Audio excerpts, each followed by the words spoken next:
और पूरी दुनिया से लोग आए हैं एआई समिट में हिस्सा लेने के लिए, उसके ऊपर राजनीतिकरण करना ये अपने आप में बहुत ही अफसोसजनक बात है। अगर भारत को एक विकसित राष्ट्र बनना है और हमें अपनी परिस्थितियों से उभरना है, तो हमारे को अपनी एजुकेशन को, अपनी युवा पीढ़ी को, उनके भविष्य को सुनिश्चित करने की और सुरक्षित करने की जरूरत है। जो बच्चे खासकर अब हर एक जिले से जो सक्षम नहीं है या जिनके परिवार सामर्थ्य नहीं है, उनको हम मदद करने का प्रयास कर रहे हैं। ये तस्वीरें आपको दिखा रहे हैं पानीपत के बाल वाटिका स्कूल की, जहां पर आज राज्यसभा सांसद कार्तिकेय शर्मा यहां पर पहुंचे हुए हैं। दरअसल स्कूल की तरफ से एक कार्यक्रम का आयोजन किया गया था और मुख्य अतिथि के तौर पर कार्तिकेय शर्मा को यहां पर बुलाया गया था और इस मौके पर उन्होंने न सिर्फ कार्यक्रम में हिस्सा लिया, बच्चों को संबोधित किया और साथ ही उन्होंने इस मौके पर मीडिया से भी बातचीत की। मीडिया से बातचीत में उन्होंने विपक्ष पर निशाना भी साधा और साथ ही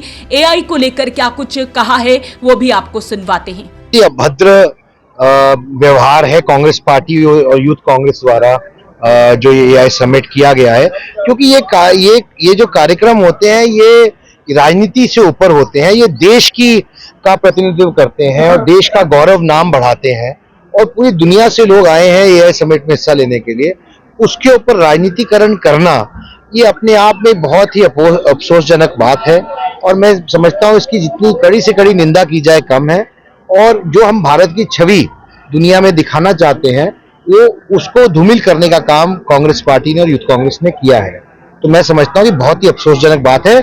और देश की युवा पीढ़ी, जब देश की युवा पीढ़ी के लिए जो अवसर प्रदान करने के लिए एआई कॉन्फ्रेंस और समिट की गई, उसको कलंकित करने का काम कांग्रेस पार्टी ने और यूथ कांग्रेस ने। So after the UGC controversy, we can see a lot of Hindu सम्मेलन्स being organized. क्या कहेंगे? देखिए, वो अपनी जगह है। जो यूजीसी का विषय है वो माननीय सुप्रीम कोर्ट के अधीन है और जो विषय सबसे सर्वोच्च न्यायालय के अधीन होगा और जिसके अंदर अपनी प्रतिक्रिया सर्वोच्च न्यायालय दे चुका है, वो मुझे नहीं लगता कि मेरा उस पर कोई टीका टिप्पणी करना उचित है। लेकिन ये बात जरूर कहूंगा कि हाँ, कानून अपना काम करेगा और इंसाफ होगा। स्कूलों को एक स्कूल के कार्यक्रम में आप आए हैं और स्कूलों को लेकर, शिक्षा को लेकर कुछ आपने भी कुछ एक मुहिम चलाई हुई है गांव में। एआई के इस युग में शिक्षा का महत्व और खासकर जो आपकी मुहिम है वो क्या है? देखिए, एक बात तो तय है कि अगर भारत को एक विकसित राष्ट्र बनना है और हमें अपनी परिस्थितियों से उभरना है, तो हमारे को अपनी एजुकेशन को, अपनी युवा पीढ़ी को, उनके भविष्य को सुनिश्चित करने की और सुरक्षित करने की जरूरत है। और एआई एक ऐसा माध्यम है जहां पर हम उसको सुनिश्चित करने में और बच्चों को, युवा पीढ़ी को ऐसे नौकरियों के अवसर मिल सकें और ऐसे सृजन हो सके अवसर, ये बहुत एक अच्छा मौका है।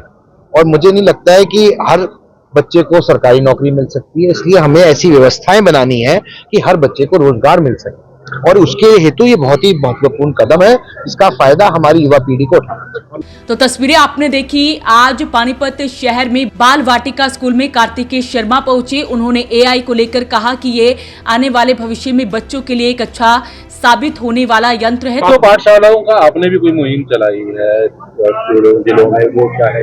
देखिए, मैं एक ज्ञान गंगा केंद्र के तहत हमने शुरुआत की है, जहां पर जो बच्चे खासकर अब हर एक जिले से जो सक्षम नहीं है या जिनके परिवार सामर्थ्य नहीं है, उनको हम मदद करने का प्रयास कर रहे हैं इस कैंपेन द्वारा, ताकि उनको सबसे अच्छी उत्तम तकनीकी एजुकेशन, एआई प्रॉम्प्ट इंजीनियरिंग और अनेक प्रकार की सुविधाएं मिल सके और वे उनको मौके मिल सके। तो हमारे बच्चों में प्रतिभाओं की कमी नहीं है, कमी अवसरों की है। अगर हमारे को उनको अवसर प्रदान करने हैं, ये प्रयास है हमारा और इसी दिशा में हम आगे बढ़े। केंद्र का बजट अभी आपने देखा, आप कुछ पार्लियामेंट में थे, अभी उस पर चर्चा भी होगी आगे, लेकिन हम हरियाणा का बजट भी अब पेश होना है, क्या उम्मीद करते हैं? देखिए, मैं मानता हूं कि लगभग 10 से 12 हजार करोड़ रुपए इनडायरेक्टली हरियाणा सरकार को मिले हैं एग्रीकल्चर सेक्टर को और अनेक सेक्टरों के अंदर, खासकर डेटा सेंटर के अंदर भी जो एआई से जुड़ा हुआ है। एक बहुत बड़ी घोषणा की गई है जिसका फायदा सीधे तौर पे पूरे हरियाणा को मिलेगा और हरियाणा वासियों को मिलेगा। क्योंकि अगर वो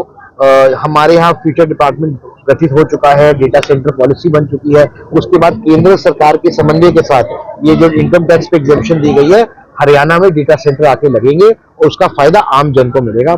मैं कुछ बातें अपने उद्बोधन के लिए भी रखूंगा। दीपेंद्र सिंह हुड्डा कह रहे हैं, सर दीपेंद्र सिंह हुड्डा कह रहे हैं कि जो बजट लेकर के आई है सरकार, हरियाणा के लिए प्रतिबद्ध नहीं है।